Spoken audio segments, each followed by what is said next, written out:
Avocat très médiatisé, présent dans les affaires les plus diverses, engagé à gauche pendant sa jeunesse et à l'époque défenseur des droits des immigrés, puis un virage à droite, beaucoup de déceptions, peut-être un peu de rancœur, et aujourd'hui, il est le président du comité de soutien de Marine Le Pen.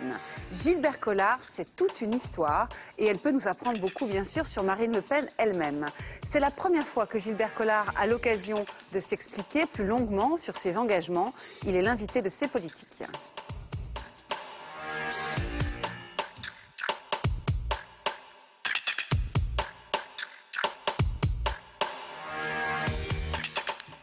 J'habite là, alors je ne l'ai pas fait exprès, ça s'appelle rue Paradis.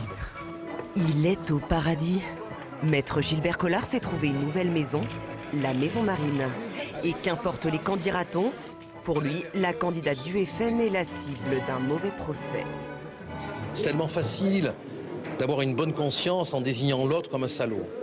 Vieille histoire, hein. Acquis tout entier à la cause marine, l'avocat marseillais en ferait presque oublier sa propre histoire. Il y a 15 ans, il plaide contre les colleurs d'affiches du FN, accusé d'avoir tué un jeune Comorien. Tout ce qui a été raconté par Jean-Marie Le Pen, tout ce qui a été raconté par Maigret est faux. Pénaliste de renom, il s'illustre dans plusieurs grandes affaires, de celle de Carpentras au procès Cortex, sans jamais craindre d'allumer la mèche. Croyez-moi que vous m'aurez toujours sur votre chemin. Moi aussi, vous m'aurez toujours sur le dos. Parce que vous ne me faites pas peur. Comme je vous ai dit, Mario, on m'aura toujours sur le dos. Dégagez, monsieur. Voilà. Révolté selon ses propres mots, Gilbert Collard est difficile à suivre. Après le PS, il déclare sa flamme au Parti radical, 2 aventures, une à gauche, une à droite, 2 liaisons apparemment dangereuses. Ils m'ont tellement fait cocu. Été dernier, virage à 360 degrés. Gilbert Collard prend les rênes du comité de soutien de celle dont il a défendu la mère Pierrette dans son divorce avec Jean-Marie. Figure d'ouverture, caution morale du FN version marine, il se présente comme le maître parfait. N'ayez pas peur de nous rejoindre. Soyez certains que je serai, moi, intransigeant sur les questions de respect d'autrui. Encouragé par sa championne, Gilbert Collard vient d'annoncer sa candidature aux prochaines législatives. Il lui reste à espérer que la couleur marine lui porte chance. Et c'est une présentation signée Clémence Delabaume. Bonjour Gilbert Collard. Bonjour, vous allez bien? Moi ça va et vous? Oui, ça va, il a fallu revenir de Lille, mais Ah, vous puisque étiez quand c'est même à la pour être convention dans du votre FN à émission, Lille? c'est un plaisir. Ah bon, donc vous avez quand même fait un petit tour à Lille, il y a une convention FN depuis hier? Oui, vous le saviez pas? Si, je ne savais pas où vous étiez. Si, j'ai fait un tour, oui. Alors, vous êtes avocat, vous avez un parcours riche et varié, et là, vous présidez le comité de soutien de Marine Le Pen. Alors, question simple et directe, qu'est-ce que vous faites là? Ça, c'est une bonne question. Je vous remercie. C'est une bonne question. Alors, comme vous l'avez rappelé dans votre reportage, j'ai été à une époque au Parti socialiste. Puis je l'ai quitté en publiant un article dans le Figaro Magazine, qu'on peut retrouver, parce que je sais que les journalistes aiment bien les preuves. 92, je crois. Oui, c'est ça, vous avez une bonne mémoire à ma place, c'est bien. Bon. J'ai fait un article qui s'intitulait « Comment peut-on être socialiste si Bernard Tapie l'est ?» Et je suis parti. Et puis, plusieurs personnes ont pu penser ça, mais est-ce que du coup ça a justifié d'aller de l'autre côté de l'échiquier politique? Parce que vous avez rejoint la droite. Cher ami, oui, on va poser une règle. On va bien se tenir à table. Je pose une question, vous posez une question, je finis ma phrase. Vous commencez à parler, vous finissez votre phrase. C'est comme ça qu'on va apprendre à nos enfants à bien se tenir. Voilà. Alors, je vais essayer de finir ma phrase. Je vous écoute. D'accord, bon. Donc, j'ai quitté le Parti socialiste à ce moment-là, et j'ai, pendant quelque temps, été sans logement politique, un SDP, sans domicile politique fixe. Et puis, je me suis inscrit au Parti radical, comme je l'ai dit, avec beaucoup de franchise, parce qu'il faut bien se loger politiquement. Et puis, la vieille histoire d'amitié que j'avais avec Marine, que je n'ai pas tellement envie de raconter ici, parce qu'elle est liée à la période douloureuse de son divorce, du divorce de sa mère, pardon, a fait que notre amitié fraternelle, quand elle a pris la tête du front, l'a amené à me demander si je voulais bien devenir président du comité de soutien. Et j'ai accepté, et je vais vous dire pourquoi. J'ai accepté parce que je suis brûlé de l'intérieur depuis très longtemps par une révolte. Et j'ai le sentiment qu'on est arrivé à un moment de notre histoire où il faut une rupture. le modèle qui est issu de la libération est terminé. Il est fini. Et ce n'est pas en utilisant le système qui a causé les problèmes qu'on réglera les problèmes du système. Ce n'est pas de moi, c'est d'Albert Einstein. Mais c'est vrai. Or, tous les candidats sont complètement englués dans le système. Complètement. Il n'y en a aucun qui veut, une fois pour toutes, faire le ménage. Or, il y a une France, dont je fais partie, qui en a marre. À vous. Je suis désolée. Oui, non, je ne vous coupe même pas. Qu'est-ce que c'est le système? Ah, ça vous échappe? Non, je suis là pour poser des Le questions système, au cas où ça vous aurait échappé. Non, mais Madame le juge d'instruction, depuis Eva Joly, on s'attend à tout. Hein. Bon, il peut y avoir des juges d'instruction chez les journalistes, puisqu'il y en a bien en politique. Hein. Bon. Je ne suis pas. Bon, mais ça permettrait de murmurer que je vous en félicite. Bon, surtout si vous deviez faire de la politique par la suite. Bon, le système, c'est quoi? C'est un ensemble d'hommes politiques qui sont issus, la plupart, des mêmes écoles, de la même mouvance, qui appartiennent, de près ou de loin, à des liens avec la finance, qui ont un but mondialiste, qui ont un but communautariste, et qui ne veulent pas voir l'horizon national. Et de l'autre côté, il y a un peuple de France, que l'on caricature, que l'on insulte, et qui, lui, sans être raciste, sans être xénophobe, sans être méchant, a, à l'intérieur même de sa diversité, un horizon national. Et moi, que ça plaise ou que ça ne plaise pas, qu'on m'insulte ou qu'on ne m'insulte pas, je veux que ma France, elle continue à vivre, vous voyez. Voilà. Alors, j'ai cet horizon national, je l'ai, je l'assume, je l'ai toujours eu. J'ai été contre le traité de Maastricht. Je vous rappelle un débat avec une représentante des Verts qui s'était assez mal terminée dans une émission d'Ardisson. J'ai toujours été contre l'euro, j'ai toujours été contre les atteintes à notre souveraineté et j'ai toujours considéré qu'on devait tout faire pour essayer de moderniser la France parce qu'on est dans un monde nouveau. Et nos vieux rhumatismes politiques que nous avons ne nous aident pas à changer l'image de la France. Et quand je vois le discours de M. Nicolas Sarkozy, j'ai l'impression que le rhumatisme va continuer longtemps, voyez-vous. Nous y venons, ne vous inquiétez pas, on va en parler longuement. Bon, vous soutenez Marine Le Pen, que vous le vouliez ou non, derrière Marine Le Pen, il y a un parti, le Front National, qui a une histoire. Vous avez été avocat, vous avez fait partie du MRAP, du mouvement contre le racisme. Oui, absolument. Vous avez défendu le droit des immigrés, vous avez défendu un Comorien qui a été tabassé par des colleurs d'affiches du FN. De M. Maigret, je précise. Bon, comment vous faites avec cette histoire du parti auquel vous êtes affilié, que vous le vouliez ou non, de fait, puisque la présidente vous la soutenez? Non, mais ça ne me gêne pas, ça, moi. Ah bon? Pas du tout. Pourquoi ça devrait me gêner? Ben, il me semble. Oui. Et pourquoi? Il y a des petites contradictions. Ben, lesquelles? Alors, est-ce que vous ne pensez pas que dans l'histoire du Front National, il y a une tradition de xénophobie? Mais il vous a échappé quelque chose d'important, me semble-t-il. C'est qu'aujourd'hui, à la tête du Front National, il n'y a pas Jean-Marie Le Pen, mais il y a Marine Le Pen.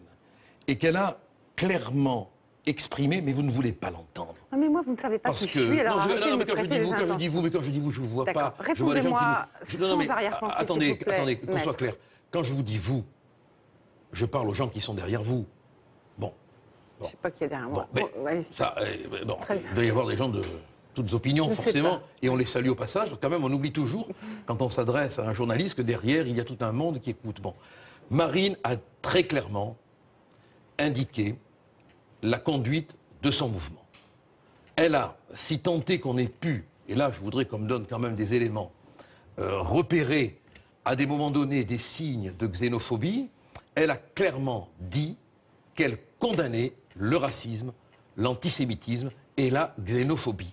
Et d'où je viens, vous l'avez rappelé, merci, vous pourriez m'accorder quand même que je ne m'acoquinerai pas avec une jeune femme qui serait raciste, xénophobe ou antisémite. Donc, on admet que des mouvements évoluent.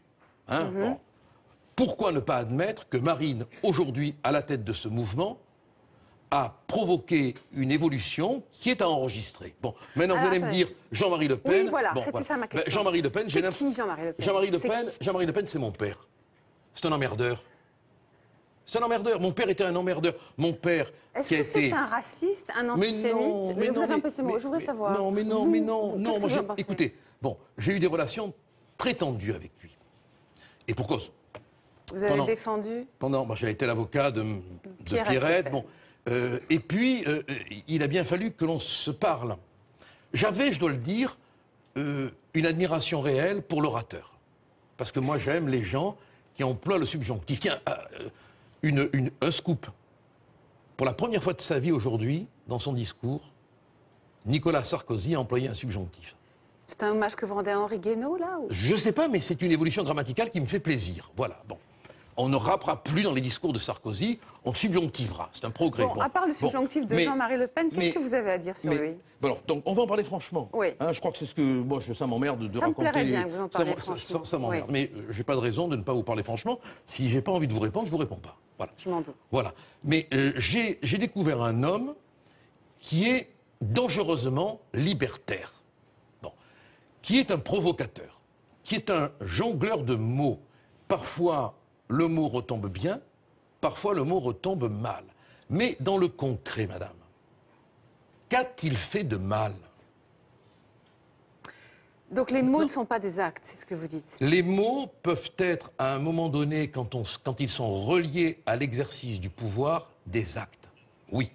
Mais les mots, quand ils sont des jeux de mots, je vous renvoie à Freud et à l'extraordinaire étude qu'il a fait là-dessus, expriment tout autant ce que l'autre ressent que ce que l'homme dit. Je vais prendre un exemple. Quand il a parlé du fameux bal de Vienne, lequel avait été, je le rappelle, pour nos téléspectateurs, interdit par Hitler. Et puis de cette fameuse fraternité dans laquelle il y avait quand même 2 Allemands qui ont participé au complot contre Hitler et qui ont été exécutés. Il a dit c'était Strauss sans canne. D'accord? Quand j'ai entendu ça, j'ai fait comme dit ma fille, gloups. Et puis quand j'en ai discuté avec lui, en disant mais Jean-Marie, pourquoi vous faites des jeux de mots de cette nature? Il me dit mais où voyez-vous que mon propos aurait une résonance antisémite? Je dis mais Strauss sans canne. Il me dit, mais j'ai simplement voulu dire que dans ce bal, les femmes ne se feraient pas pincer les fesses.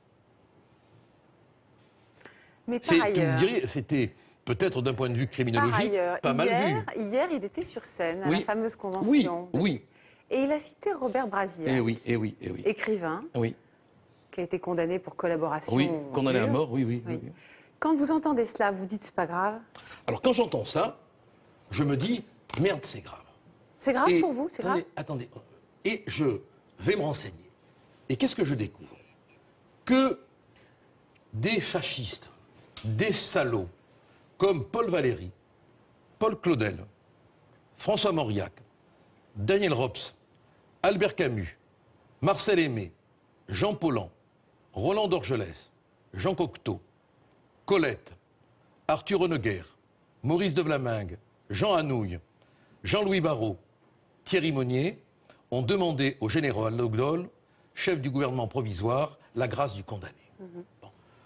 Alors, je me dis que quand même, il eut été habile qu'il ne prononça pas le mot de Brasillac. Du Beau subjonctif, maître.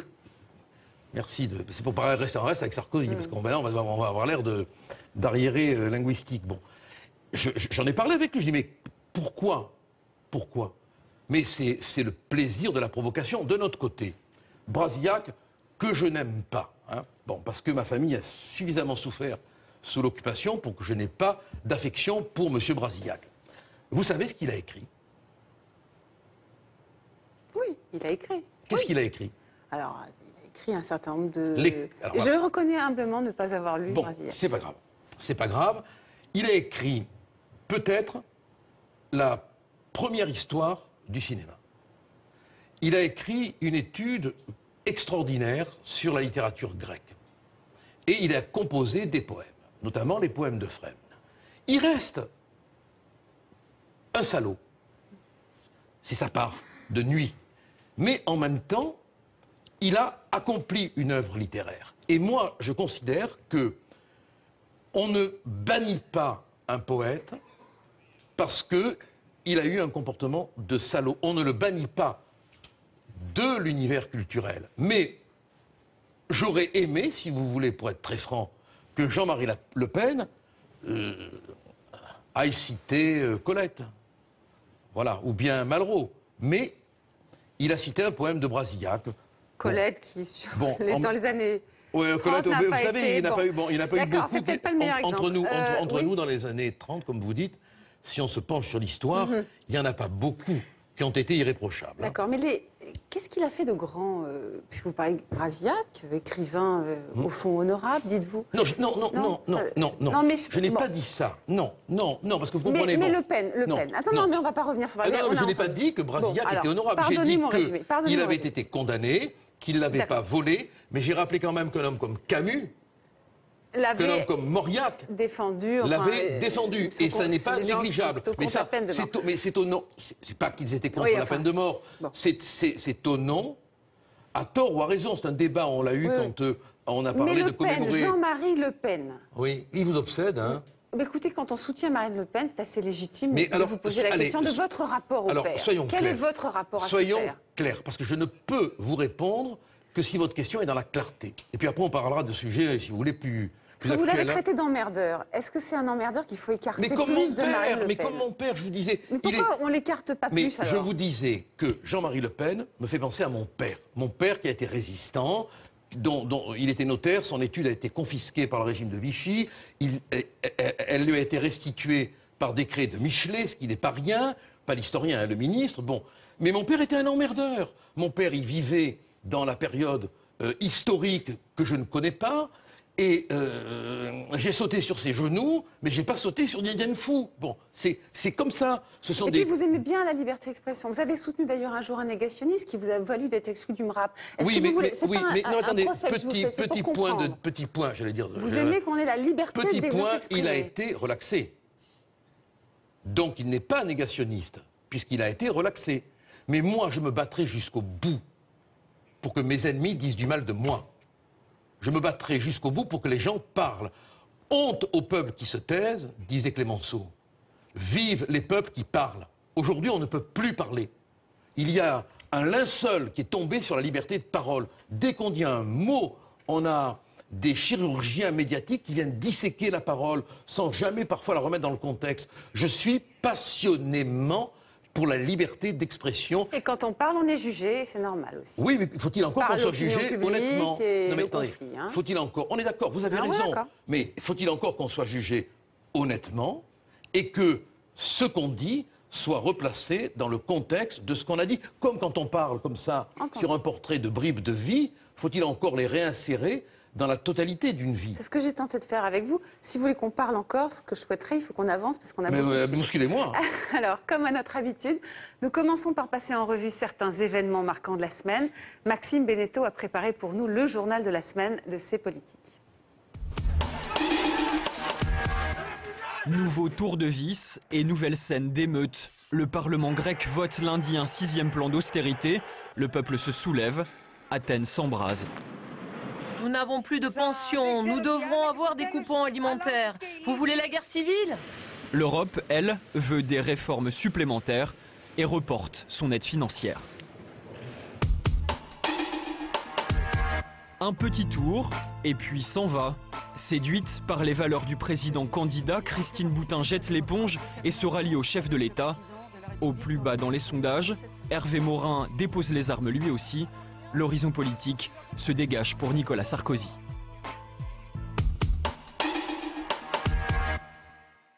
Oui, je suis candidat à l'élection présidentielle. Depuis quand avez-vous pris cette décision? Depuis plusieurs semaines.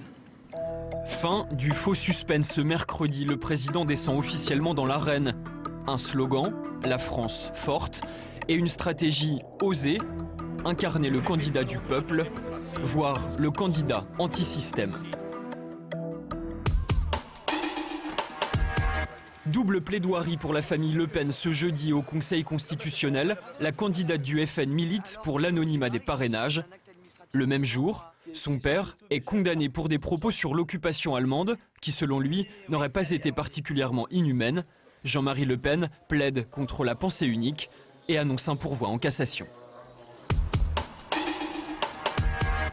Apparemment, les bas de laine étaient encore bien garnis. Vendredi, les Français ramènent leur dernier billet. Cette fois-ci, le franc s'est bel et bien terminé.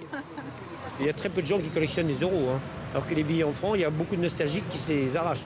La fin d'une époque et une bonne nouvelle pour les finances publiques. Il resterait l'équivalent de 500 millions d'euros dans la nature, 500 millions d'euros que la Banque de France devra rembourser à l'État. Alors, double actualité juridique du Front National cette semaine. D'abord, devant le Conseil constitutionnel, vous avez plaidé, enfin Marine Le Pen et ses alliés, pour qu'il y ait anonymat des signatures, des parrainages. Vous en êtes où là maintenant? Plus de 400 quand même. Vous n'avez peut-être pas besoin de cette décision du Conseil constitutionnel. Ça va marcher, non? Je ne sais pas, honnêtement. On en est à l'heure actuelle à 410 parrainages, si je ne me trompe pas. C'est du moins ce que Marine Le Pen m'a dit hier. Bon. Mais ce qui est vrai, et c'est extraordinaire d'entendre Nicolas Sarkozy prôner aujourd'hui le référendum et le contact direct avec le peuple, c'est que tout a été fait, et je le dis solennellement, par Nicolas Sarkozy et ses équipes pour nous empêcher d'avoir les signatures. Concrètement, ça veut dire quoi? Ça veut dire que des pressions ont été faites sur les maires. Ça veut dire que l'UMP, avec ses réseaux, a fait des pressions sur les élus qui auraient pu apporter leur soutien. Voilà, tout simplement. Et les autres partis? Il n'y a pas que l'UMP. Mais les autres partis refusent de donner leur signature. Vous avez bien vu la position des socialistes. Ils disent, nous, on ne donne pas de signature. Bon, ce qui n'est pas l'avis de tout le monde, mais pourquoi l'UMP ne dirait pas la même chose? Parce que, monsieur Nicolas, parce qu'à l'heure actuelle, qu'est-ce qu'on veut? On veut qu'il y ait un affrontement entre M. Hollande et M. Sarkozy. Or, et l'un et l'autre, ceux qui se traitent l'un et l'autre de menteurs parce qu'ils sont peut-être tous les deux menteurs, savent très bien que, au cœur de cette élection, une jeune femme qui est portée vraiment par l'indignation populaire peut être là. Et ils veulent l'empêcher, parce qu'ils veulent empêcher 20% à l'heure actuelle. Un peu moins maintenant, un peu moins. Mais un peu moins maintenant, un peu plus demain, un peu moins après. En tout cas, la réalité, c'est qu'elle est au cœur de cette élection quand même, puisque Nicolas Sarkozy fait tout ce qu'il peut, et ça n'échappe à personne, pour récupérer les voix du Front National. Bon. Par ailleurs, pourquoi les grands partis donneraient leur signature? Mais pourquoi sommes-nous en démocratie, madame? Non, mais le sujet qui se pose, c'est peut-être qu'il faudrait qu'il y ait 2 signatures, 2 parrainages possibles. Non, ou alors mais s'il n'y en a qu'un, c'est normal qu'ils le donnent pour leur candidat, non? Ou alors, mais les candidats les ont, les signatures. Vous avez M. Dupont-Aignan qui va bientôt se rallier à Nicolas Sarkozy, j'en suis persuadé, qui a je ne sais combien de signatures. Bon, c'est fait exprès. Là encore, on touche au système. Et le Conseil constitutionnel, il est dans le système, vous avez confiance dans le Conseil? On veut empêcher Marine Le Pen d'être candidate. Pourquoi? Parce qu'elle est la seule qui porte la rupture avec le système. Alors, pour répondre à votre question, le Conseil constitutionnel, je ne vais pas vous dire, parce que je suis un vieux plaideur, que je n'ai pas confiance en lui au moment où il va rendre une décision.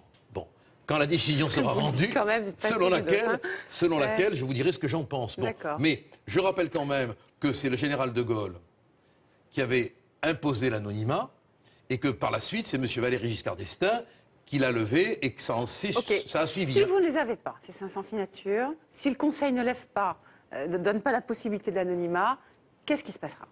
Mais écoutez, chaque électeur qui aura été volé de son bulletin par des gangsters de la démocratie appréciera. Mais j'ai l'impression que ça risque de provoquer, au moment des législatives, de sérieuses réactions, voyez-vous. Je ne pense pas qu'on puisse prendre les Français pour des cocus contents, quoi. Je ne crois pas qu'ils se laisseront cocufier en étant contents et en allant au bal du 14 juillet. C'est la rue? Qu'est-ce qui va se passer? Ah non, c'est pas la rue. Non, moi je suis absolument hostile à tout mouvement de rue. Non, mais ça peut être une sanction terrible au moment des législatives. Ça peut être aussi, selon l'humeur de chacun, une sanction au moment des présidentielles. On ne sait pas. Comment voulez-vous savoir comment un électeur qui veut voter pour un candidat, je ne sais pas quel est votre candidat, je ne vous le demanderai pas, mais imaginons qu'on vous empêche de voter pour lui. Quelle serait votre réaction? Vous auriez le sentiment que l'homme qui va à Marseille dire qu'il est pour le référendum, qu'il est pour la démocratie, se fout de vous. Ce qui est vrai en plus. Bon, parce que le même Nicolas Sarkozy, qui passe soudain d'entrepreneur des pompes funèbres en reconstructeur de la France, il a bafoué le suffrage universel En 2005, il l'a bafoué, quand il n'a tenu aucun compte de ce que le peuple avait dit, quand il a fait par la suite ratifier le traité de Lisbonne. Bon, il a empêché que les Grecs se prononcent... Vous parlez de 2007, là? Non, je parle de 2005. 2005 quand il y a eu le vote du traité. Bon, le peuple a dit non. Ouais. Et après, Nicolas Sarkozy a fait, par voie parlementaire, voter le contraire, mais le contraire de ce que le peuple voulait. C'est, dans l'histoire de la République, le plus grand camouflet fait au suffrage universel. Après, quand les Grecs voulaient recourir au référendum, il a dit non. Après, quand il a été question de voter par voie référendaire pour savoir si un pays entrait dans l'Union, il a dit non. L'homme qui a méprisé le suffrage populaire, il vient aujourd'hui piquant une idée de Marine Le Pen, puisqu'elle est pour la politique référendaire au cœur de son projet. Vous l'avez mauvaise. Il y a le recours au peuple. J'aime pas les pickpockets. Je n'aime pas les pickpockets. Bon, allez, on va en parler de votre ennemi public numéro 1. Non, mais attendez, vous m'en mourrez d'envie, on y va directement. Ce n'est pas mon ennemi public numéro 1, parce qu'il n'est pas numéro 1. Entendu. Alors, la grande actualité politique de ce dimanche, je crois qu'au cas où on ne l'ait pas vu, c'est évidemment le meeting de Marseille. C'était cet après-midi. Nicolas Sarkozy a rassemblé 11 000 personnes, un long discours pour convaincre que tout président qu'il soit, il est désormais le candidat du peuple contre le système. Extrait... il découvre ça. Bon.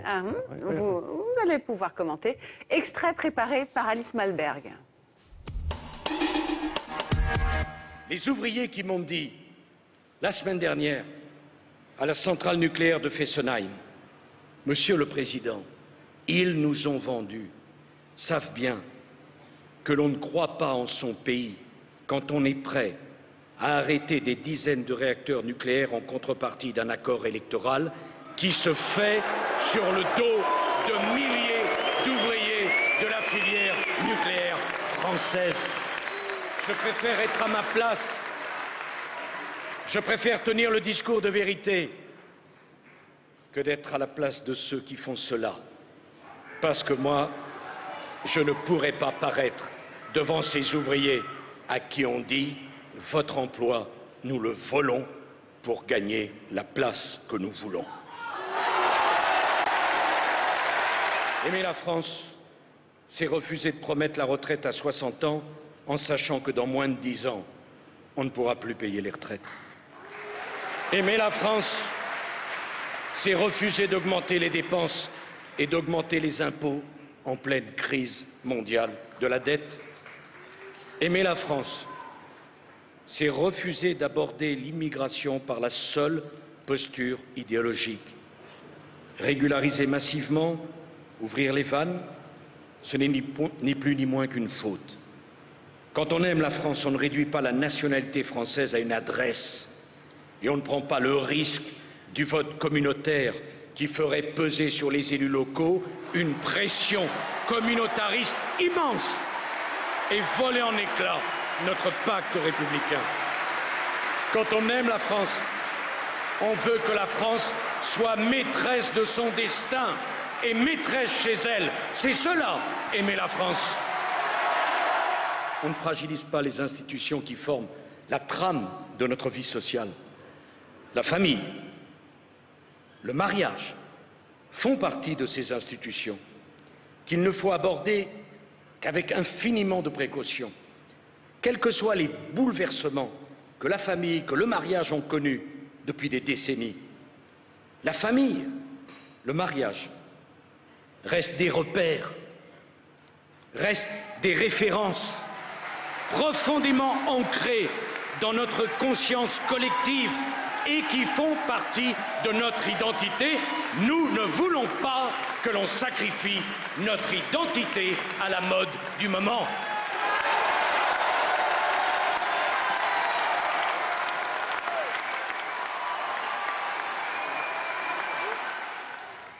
Alors, Gilbert Collard, vous voulez qu'on décline les choses les unes après les autres. Moi, je voudrais quand même qu'on ait un propos général au début. Là, il s'adresse exclusivement au Parti socialiste. C'est comme si vous n'existiez pas dans le paysage. Oui, sauf que il ferait bien de s'effacer pour laisser Marine Le Pen à sa place, parce que il est en train de tenir le discours, sauf que lui, il n'applique pas les solutions qu'elle tient. Vous savez, dans mon pays de Camargue, il y a... c'est un pays de tradition taurine. Bon. Moi, j'aime bien ça, ma femme déteste. Bon, enfin, passons. Il y a un taureau qu'on appelle le Simbéo. Son rôle, c'est quand le taureau ne va pas rentrer dans le toril pour se faire tuer, d'y aller avec une grosse cloche, une sonnaille, qui fait beaucoup de bruit, et le taureau le suit comme un con. Hein? Eh bien, Nicolas Sarkozy s'est mis la grosse sonnaille. Hein? Voilà. Il teinte un peu, beaucoup, les idées de Marine, parce qu'il sait qu'il doit récupérer l'électorat du Front National. Mais qu'est-ce que vous allez faire alors contre ça? Mais je vais vous dire une chose. Puisqu'on était dans la métaphore taurine. Les cornes. Je ne crois pas que les électeurs du Front National les porteront 2 fois. Hein. Je ne crois pas. Et c'est là où ils se trompent. Parce que quand ils parlent de l'immigration, hein, et excusez-moi, je déteste les chiffres, j'ai un peu la mémoire des poèmes, mais pas la mémoire des chiffres. Si vous voulez, on pourra en réciter un de Victor Hugo, certainement pas d'un poète Comme maudit. vous parlez des chiffres d'abord. À l'heure actuelle, le transformiste, il oublie qu'il y a eu 30 000 régularisations de sans-papiers chaque année pendant qu'il était au pouvoir. Qu'il y a eu... Vous savez ce qu'il va vous répliquer? Il y a aussi eu presque 30 000 expulsions d'étrangers illégaux en France. Oui, mais il y a 550 000 immigrés en situation irrégulière, d'après M. Gourevitch. Et ce n'est pas discuté. Il y a eu 130 000 naturalisations. Il y a 200 000 nouveaux arrivants, c'est-à-dire l'équivalent de la ville de Rennes. Ah, mais c'est vraiment devenu votre combat, Gilbert Collard. Je pensais que sur ce sujet de l'immigration, vous qui aviez défendu notamment des illégaux ou des gens en train de se demander à avoir des droits, etc., ce n'était pas votre truc, quand même, l'immigration. Je vais être très clair avec vous. Je vais être très clair avec vous. Je défendrai toujours les faibles. Mais j'ai un père qui a fait très tard un doctorat sur le canal de Provence. Et il m'a expliqué que l'eau, c'est la plus merveilleuse des choses. Elle apporte la diversité, elle apporte la richesse, mais on a inventé les écluses. Bon, il y a un moment donné où il faut savoir réguler. Vous m'avez envoyé un petit mot fort gentil quand j'ai été invité à cette émission. Vous avez peur? Mais non, je ne vous ai jamais écrit, mais je ne sais non, pas qui vous parlez. Attendez que je finisse. Je ne vous ai jamais envoyé un mot. Mais n'ayez pas d'inquiétude, attendez que je finisse. Vous m'avez dit que j'avais le droit de venir avec 30 personnes. Ah, la production a dû vous dire ça, voilà. Oui. D'accord, on est d'accord. Bon, je suis venu avec 30 personnes. Si j'étais venu avec 80 personnes, vous les mettiez où? Vous les mettiez où? Mais vous avez vraiment l'impression qu'on est dans un pays où l'immigration n'est pas maîtrisée. Attendez, mais tout le monde le dit. La preuve, c'est que le Parti socialiste a décidé, dans son programme, qui comporte 4 lignes là-dessus, tous les ans, d'organiser une réunion parlementaire pour savoir le nombre d'immigrés qu'on fera rentrer. Bon, attendez, pensez... Ça sort d'où, ça? Parce que ça sort du programme. Bon, ça a été dit, redit... Ils disent régularisation cas par cas, et puis expulsion mais c'est parce qu'ils sont embarrassés. Alors quand on en parle de quotas, ils disent non, pas du tout. Bon, mais tout le monde sait qu'aujourd'hui, on n'a plus les moyens. C'est pas... Moi, je n'ai aucune animosité, bien au contraire, à l'égard de l'immigré. C'est un malheureux qui cherche où il peut, comment survivre. Mais... le pays ne peut plus, voilà, c'est tout. Et il y a un nombre incroyable de pauvres, il y a un chômage qui augmente tous les mois, il y a une pauvreté qui est évidente, et il faut qu'on s'occupe d'abord, alors prenez-moi pour un salaud si vous le voulez, mais je l'assume, il faut qu'on s'occupe d'abord des gens qui ont un pays qui s'appelle la France. Ce qui ne veut pas dire pour autant, si vous permettez ce correctif, qu'on doit avoir une vision dévalorisante du malheureux qui vient ici parce qu'il sait qu'il aura l'aide médicale d'État, parce qu'il sait qu'il... Mais tout ça, ça a une conséquence. C'est que financièrement, on ne peut plus. On a 1700... On dirait que vous avez le monopole de la France. Beaucoup de gens voient la France autrement et en parlent autrement. Et quelle est votre solution pour régler le problème? Non, mais pas moi. Je suis le relais de mais le relais, mais quel relais vous... Parce que tout va bien aujourd'hui. Il y a de la place pour tout le monde. Il y a des logements pour tout le monde. Il y a du travail pour tout le monde. Mais prenons les légaux, par exemple. Les immigrés légaux. Oui. Bon. Prenons, par exemple, un couple d'étrangers, légalement en France, ils font un enfant qui va être à 18 ans français, peut-être même à 13 ans s'il le demande. Est-ce que cet enfant, il est quand même encore en situation de devenir français, mais est encore étranger pendant son enfance? Il n'y aura plus d'allocation familiale pour lui? Mais si vous êtes au pouvoir? Mais si... C'est ce qui est écrit dans le programme du D'accord, FN. je sais bien, je le connais, je l'ai un peu lu. Mais s'il se trouve en situation régulière, s'il acquiert la nationalité française par la naturalisation, s'il veut devenir français, ce qui n'est pas une honte. Et s'il ne veut pas, mais qu'il veut juste résider, légalement, on a le droit. Eh bien, s'il ne veut pas être français, tant que la France, malheureusement, n'aura pas les moyens, eh bien, il ira dans son pays, puisqu'il a la chance d'en avoir un. Nous, ce qu'on voudrait, voyez-vous... Donc il n'y aura pas d'allocation familiale pour cet enfant-là. C'est qu'on puisse continuer à avoir un pays. Voilà. Alors, je sais bien que les bonnes âmes... Mais il n'est pas expulsable, vous comprenez celui-là. Oui, mais de toute manière, dites-vous bien... Il est légal. Mais dites-vous bien que toutes ces questions feront l'objet d'un débat. Et que même au sein de l'équipe de Marine, on a des opinions qui sont parfois divergentes. Hein. On veut dire qu'avec Gollnisch, par exemple, vous n'êtes pas trop d'accord. Ah, moi, je ne suis pas du tout d'accord.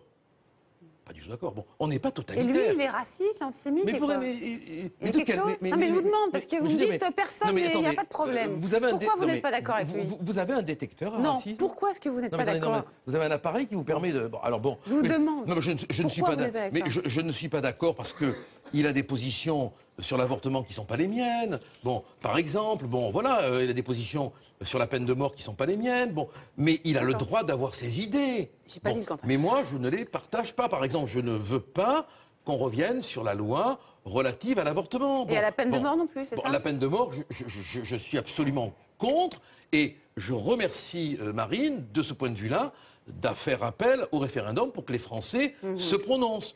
Alors Nicolas Sarkozy a aussi un autre thème important, là, depuis la semaine dernière.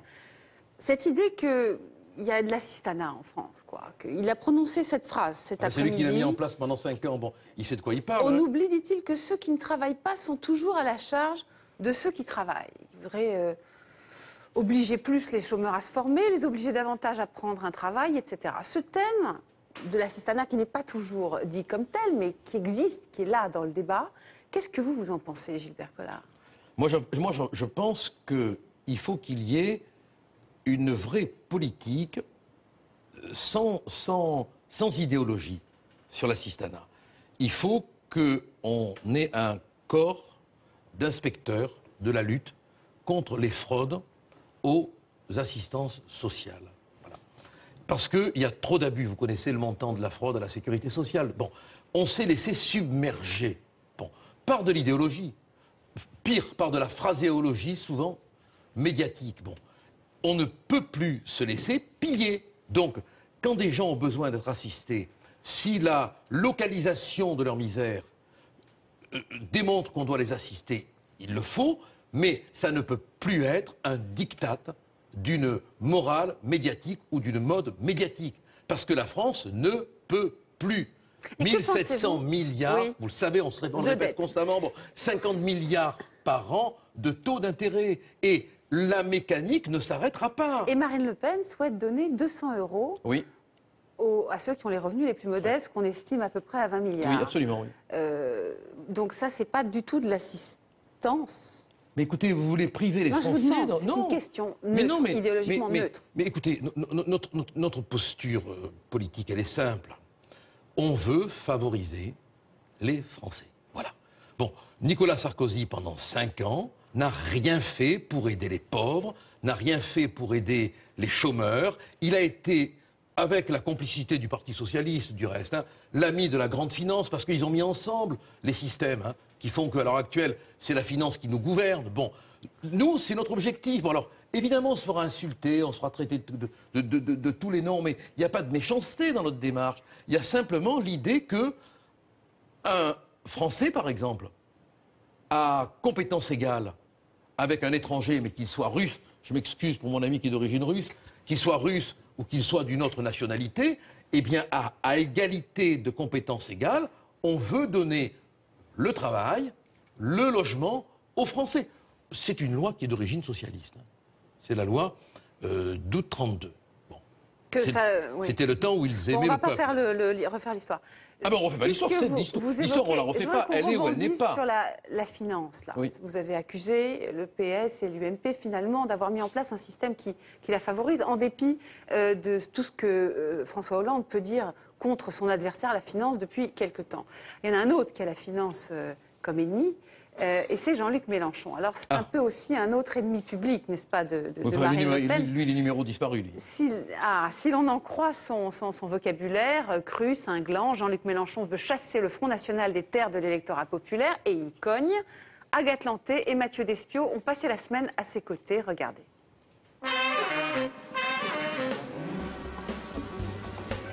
C'est une maladie, la démence, c'est pas une injure. Bon. Marine Le Pen, une semi-démente. Quelle mouche l'a donc piqué? Jean-Luc Mélenchon agite le spectre du Front National pour récupérer l'électorat ouvrier.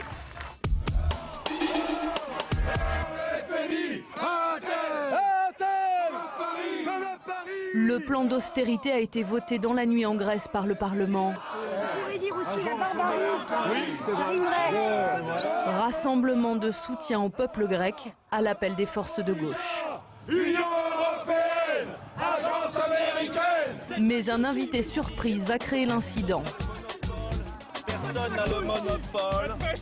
Le candidat souverainiste à la présidentielle, Nicolas Dupont-Aignan. Qu'est-ce que vous voulez dire, monsieur Dupont-Aignan?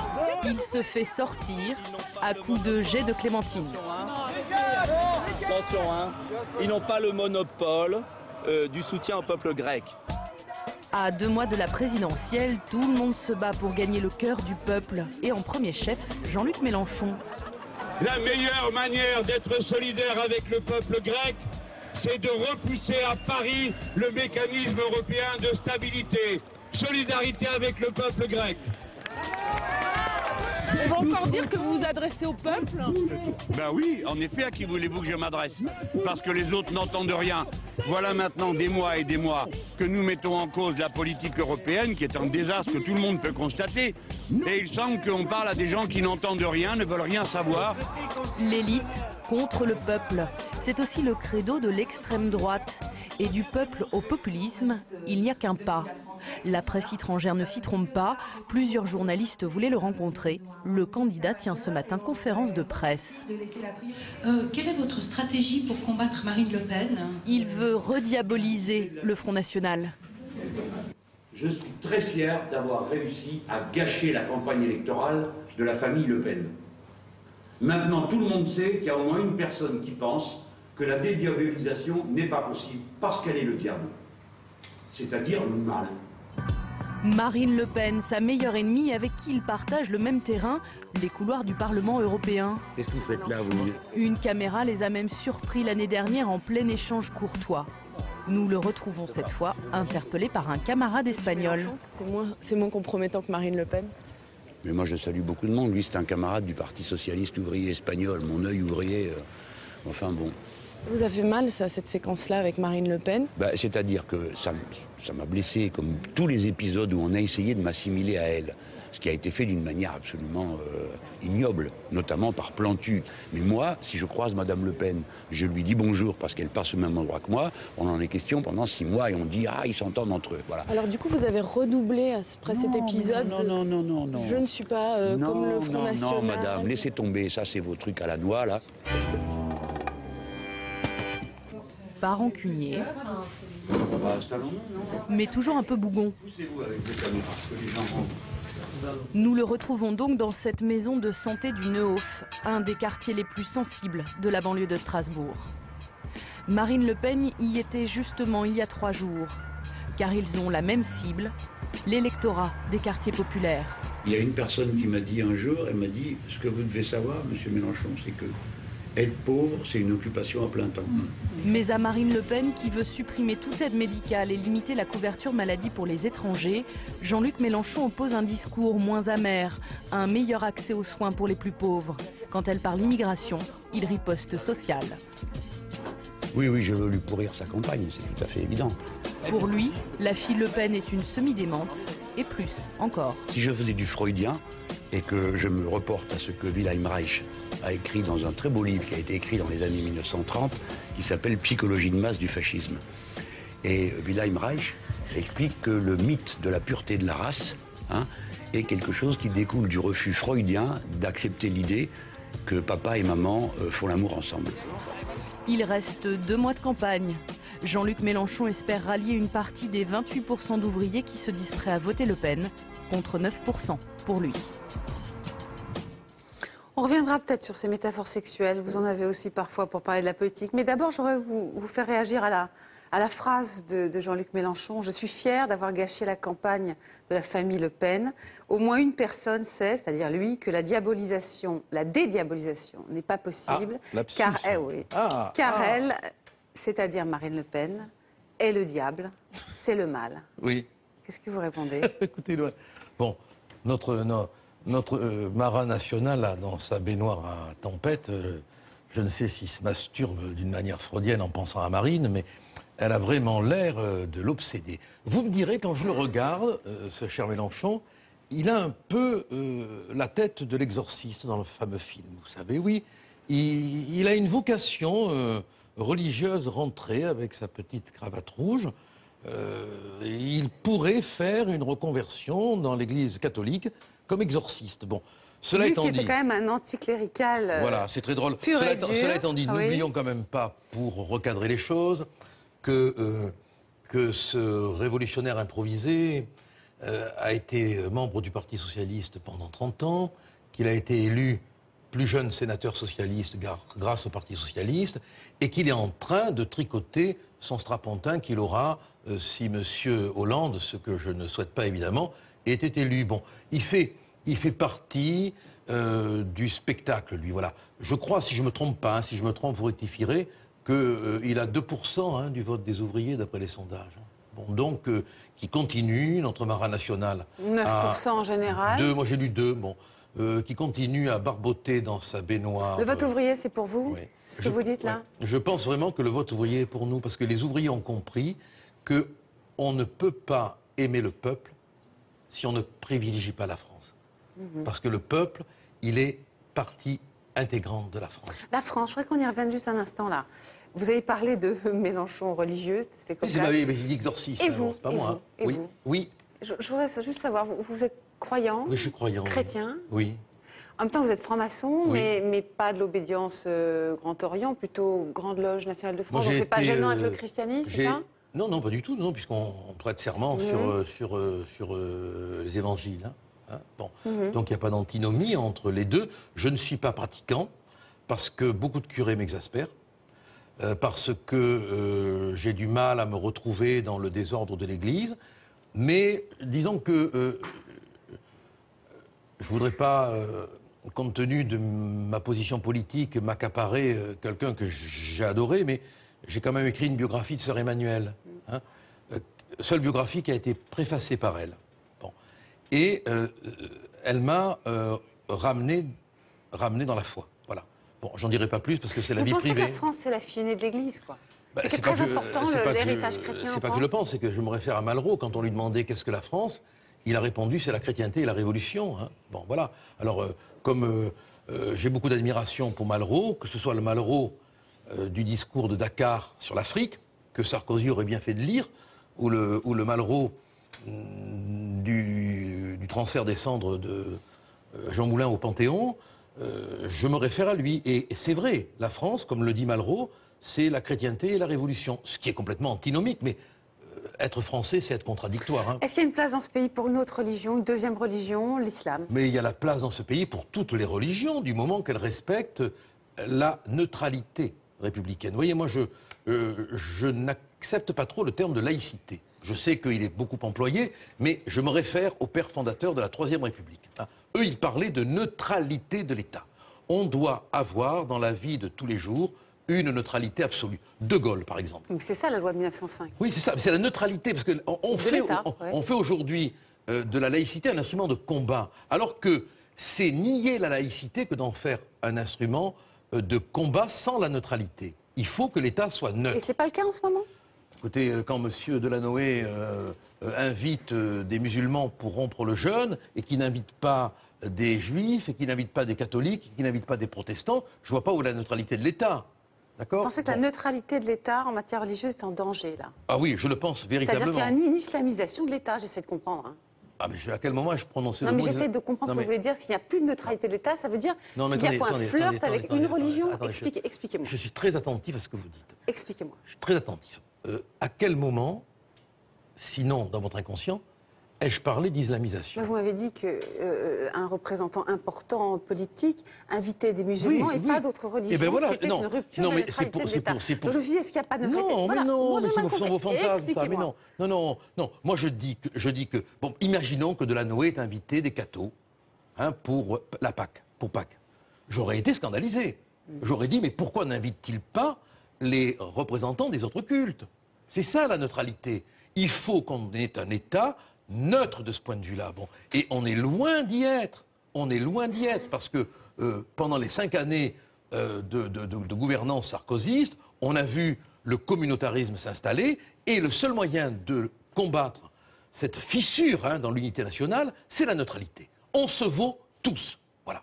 Alors Marine Le Pen, hier à la Convention, a déclaré que l'essentiel des viandes que nous consommons était halal. Elle dit qu'elle a les preuves disponibles des services vétérinaires. Et le ministère de l'Agriculture, pour l'instant, a démenti. J'ai lu le communiqué.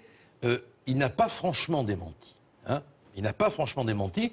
Il a botté en touche. Alors bon, elle a des preuves, elle les produira. Moi, je l'ai entendu hier quand elle le disait. Je n'ai pas eu l'occasion d'en discuter avec elle.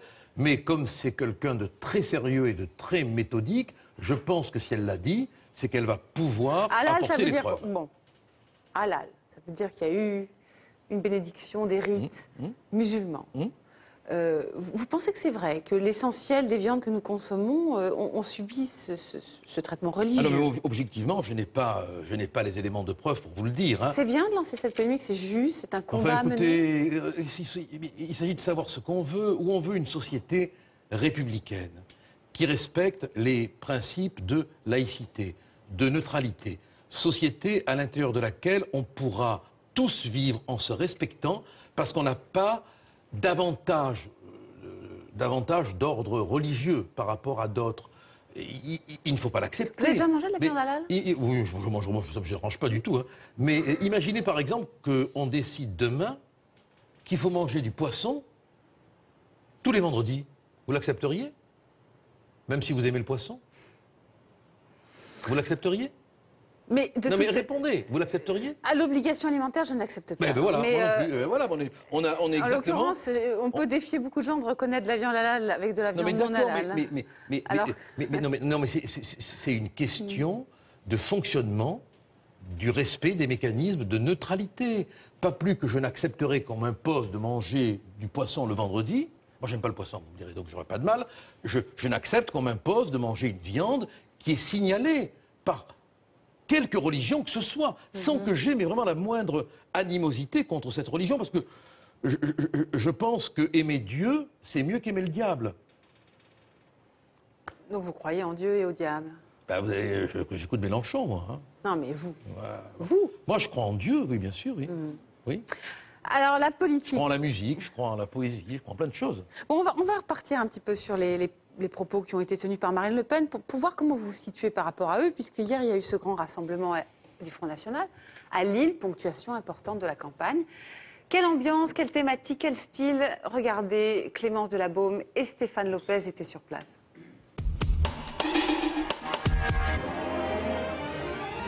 Hier, pour Marine Le Pen, ce n'était pas une montée du tapis rouge, mais du tapis bleu marine.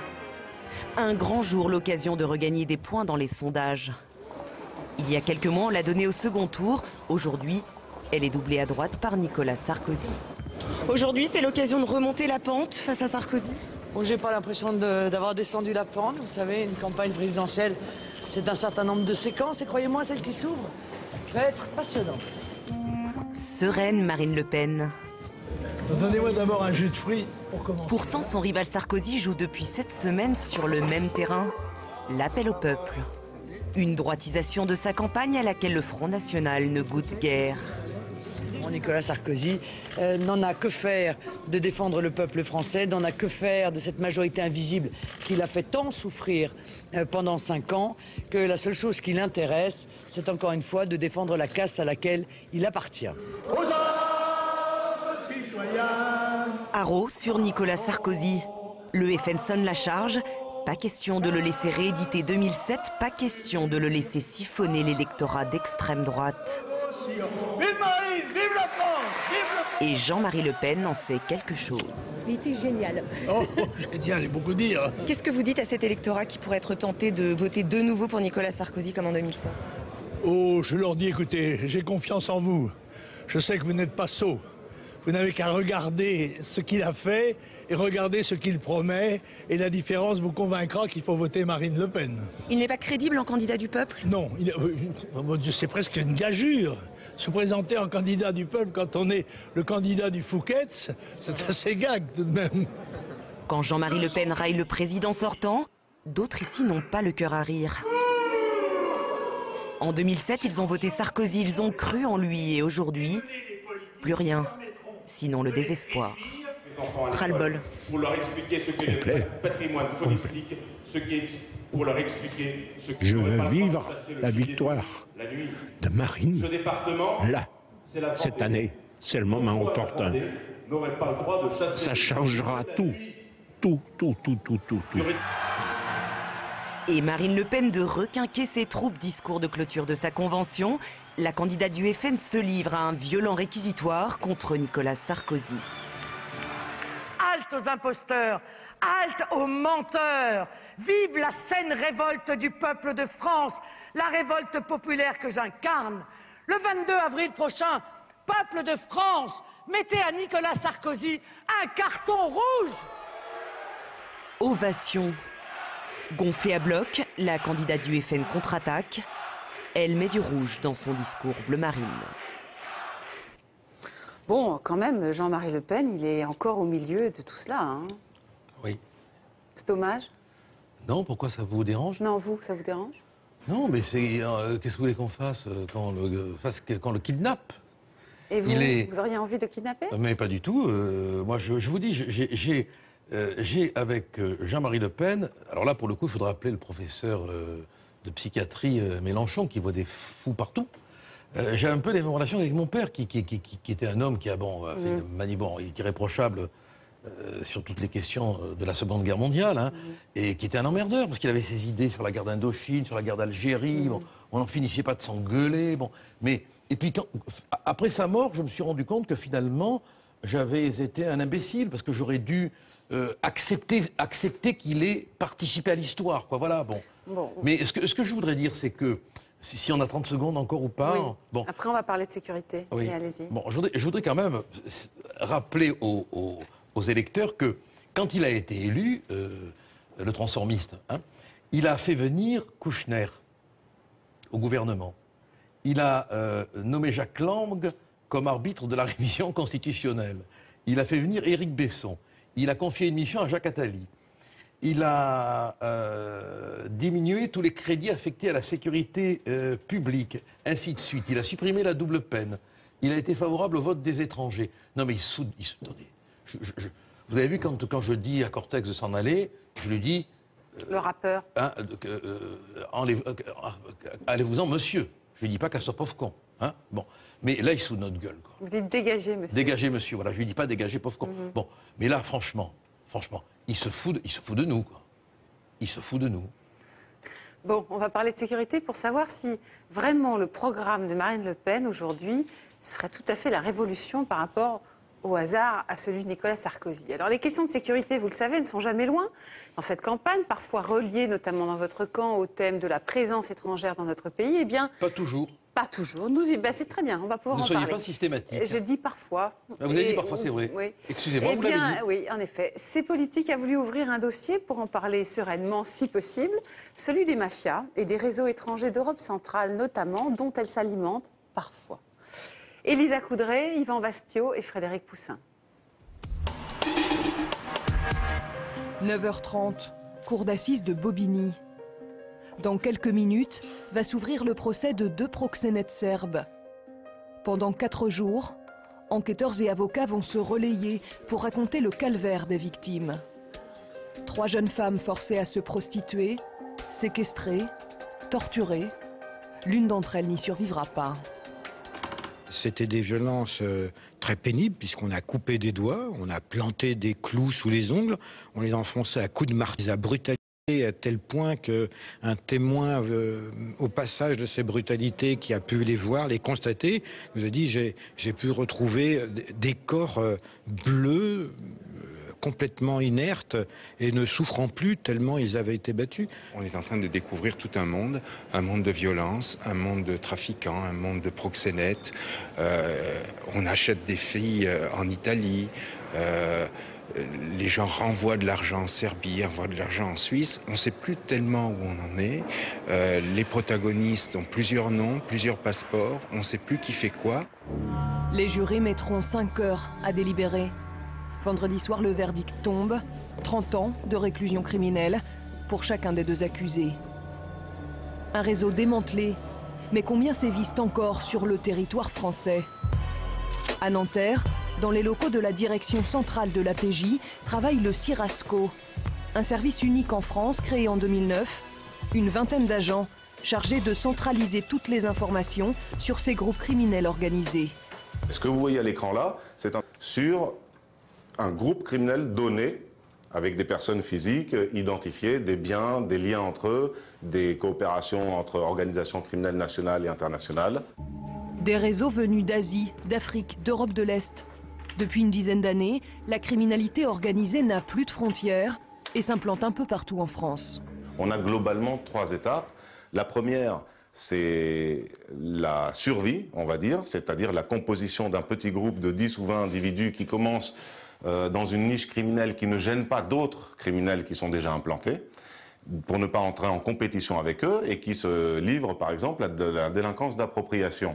Rapidement, en 2-3 ans, on constate qu'ils atteignent un niveau 2, c'est-à-dire qu'ils ont réglé leurs problèmes financiers initiaux, ils s'installent et ils commencent à acheter des petits commerces, souvent des petits débits de boissons, des restaurants ou des garages, à multiplier donc leurs activités.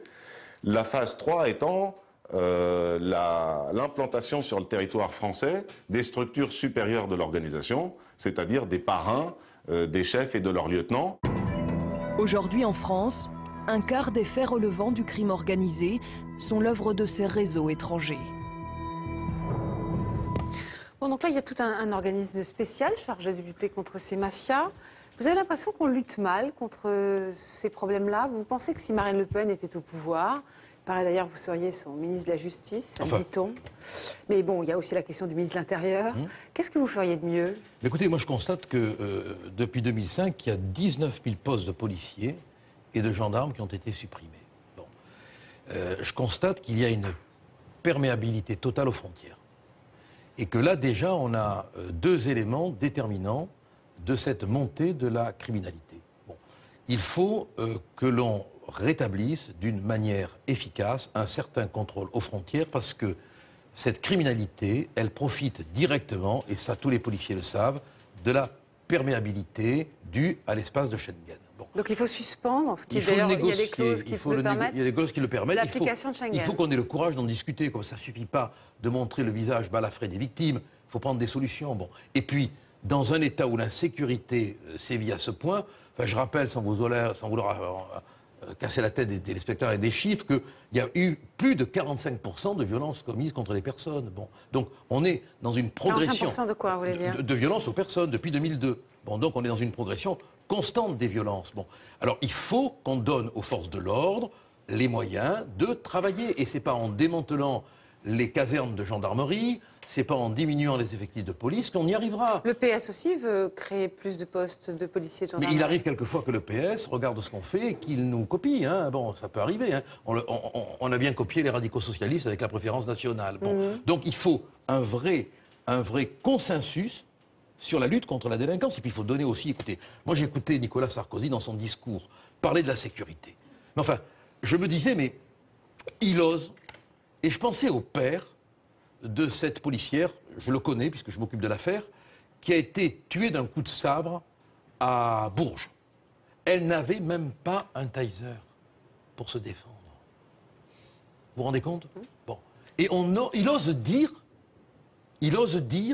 qu'il a été l'homme de la sécurité. Bon. Donc il y a toute une question de moyens, mais même de petits moyens à mettre en place pour permettre aux policiers de faire leur boulot convenablement.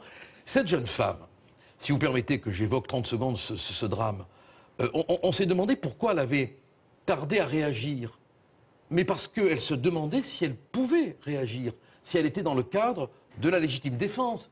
Bon, il faudrait donc qu'on en arrive aussi à donner aux forces de l'ordre le moyen de riposter après une sommation. Alors ça, je suis quand même très étonnée de ce que vous dites là. Marine Le Pen l'a dit sur ce plateau en décembre, qu'il y avait quelque chose d'un peu inhibé dans les forces de l'ordre. Bon. Mais de vous, ça m'étonne beaucoup, parce que vous êtes quelqu'un dans votre vie qui avait souvent dénoncé les bavures, les violences policières. Vous voulez même qu'il y ait un peu un contrôle judiciaire sur ce qui s'y passe. Vous avez demandé, alors aussi concernant l'armée, vous l'avez obtenu, qu'une instruction s'ouvre à propos de la mort de 10 soldats en Afghanistan et des ordres qu'ils ont reçus. Donc, que ce soit l'armée, la gendarmerie, la police, vous voulez un droit de regard judiciaire là-dessus. Tout à fait. Vous êtes sensible à la bavure, aux excès de confiance en soi. Je suis un partisan des contre-pouvoirs. Je veux qu'il y ait partout des contre-pouvoirs. Vous croyez qu'ils vont être désinhibés, les policiers, s'ils sont non, mais attendez, contrôlés comme vous le souhaitez ? Êtes armé, si quelqu'un entre dans cette pièce, armé d'un sabre, qu'il y a un fonctionnaire de police qui dégaine et qui lui dit « jetez votre sabre ou je tire »,« jetez votre sabre ou je tire », 3 sommations, hein. « jetez votre sabre ou je tire », et qu'il tire, vous lui en voudrez s'il vous évite de prendre le coup de sabre dans le ventre ? C'est pas moi qui réponds aux questions. Non, mais c'est pas à vous que je m'adresse, c'est aux gens qui sont derrière vous, encore une fois. Il y a un silence normal. Encore une fois, voilà. La réalité, elle est là. Mais il n'empêche que je ne pardonnerai aucune bavure. Je ne pardonnerai aucune humiliation. Mais ce n'est pas parce qu'on donne aux forces de l'ordre le moyen de se défendre qu'on doit tolérer d'elles les abus. Comment peut-on faire un lien, une équation entre le moyen qu'on donne de se défendre et les abus systématiques? C'est avoir quasiment une vision péjorative des policiers. D'accord, alors prenons l'armée. C'est quand même très compliqué. Si un général, au moment où il donne un ordre, évidemment qu'il y a des risques et des risques humains, il se dit, surtout avec Gilbert Collard, il y a un risque quand même qu'une instruction soit ouverte sur les ordres que je donne, etc. Vous maintenez cela? Bien sûr que je le maintiens. Je le maintiens parce qu'on n'est plus à l'époque du général Nivelle, où un abruti à galon peut envoyer des millions de soldats se faire tuer. L'affaire d'Ouzbine, c'est quoi? C'est qu'on a envoyé des soldats se faire tuer sans leur donner les moyens de se défendre. Pour une opération militaire qui n'avait aucune utilité, qui aurait pu être... Ah bah écoutez...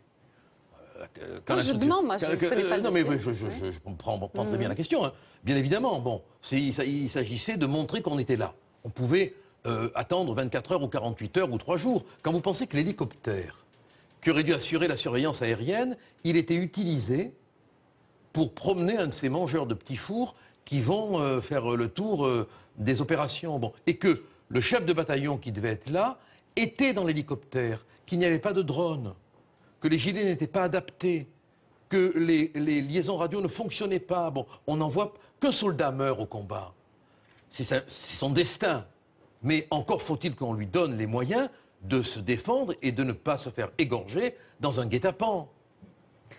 Et OFN, il pense quoi de cette idée-là, d'aller ouvrir des instructions contre l'armée, contre la police, etc. Marine a trouvé que c'était très bien. Et un commando, il va quand même avoir un peu des inhibitions avant. Mais pourquoi des inhibitions? Si un commando... Il dira, attendez, je vais consulter mon avocat. Mais non, c'est pas ça, c'est réducteur. Si un commando... Si demain, on est en situation de défendre le sol de la patrie, il est bien évident qu'on ne va pas se poser de questions, mais là, dans ce cas particulier, d'une guerre qui n'est pas la nôtre en plus, qui est la guerre des Américains, bon, on envoie des soldats sans leur donner les moyens de se défendre. Alors, ce n'est pas l'armée qui est en cause. Je le dis, ce n'est pas du tout l'armée qui est mise en cause. C'est 2-3 personnes qui ont organisé l'opération. Il reste très peu de temps, puisque vous êtes pressenti comme étant le futur ministre de la Justice de Marine Le Pen, si elle gagne cette élection. Les peines planchées, tout ça, vous allez maintenir? Oui, mais moi je suis partisan de renforcer le pouvoir des jurys. Par exemple, en ce qui concerne les libérations conditionnelles des gens condamnés à la perpétuité, je veux qu'il y ait un débat devant un jury. Je veux qu'il y ait un débat devant un jury. Je veux que l'on renforce la capacité de raisonnement des juges. Je veux qu'on introduise la criminologie à côté de la psychiatrie pour qu'on puisse avoir une vision beaucoup plus moderne du crime. Et je veux surtout que l'on ait des places dans les prisons pour mettre les gens qui sont condamnés et que l'on ne maintienne pas cette loi qui fait que des gens condamnés à 2 ans de prison ne vont pas en prison. Parce que les victimes ne comprennent pas. Bon, à l'heure actuelle, il y a 80 000 peines qui ne sont pas exécutées. Bon, et dites-vous bien que ces peines sont prononcées au nom du peuple français. Ce qui veut dire que le peuple français, on s'en tape. Bon, on ne peut pas faire là, on n'a pas le temps de faire un grand développement sur la justice. Une autre fois. Une autre fois, peut-être. Je voudrais vous demander tout de même, pour terminer, vous avez déclaré tout à fait au début dans le portrait qui a été fait de vous, j'ai été fait tellement cocu par la politique. Sur ce coup-là, vous êtes sûr de ne pas vous faire cocufier, quoi? Ben, je serais content. Je vous crois pas. Vous avez peut-être raison. J'ai peut-être raison. Il y a un risque, là. Ah non, non, non, non, non, pas du tout, non. Quel risque? Où est le risque? Je vois pas là. Éclairez-moi.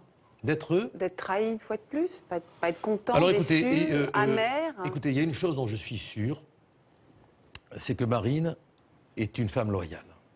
Voilà. J'en suis sûr.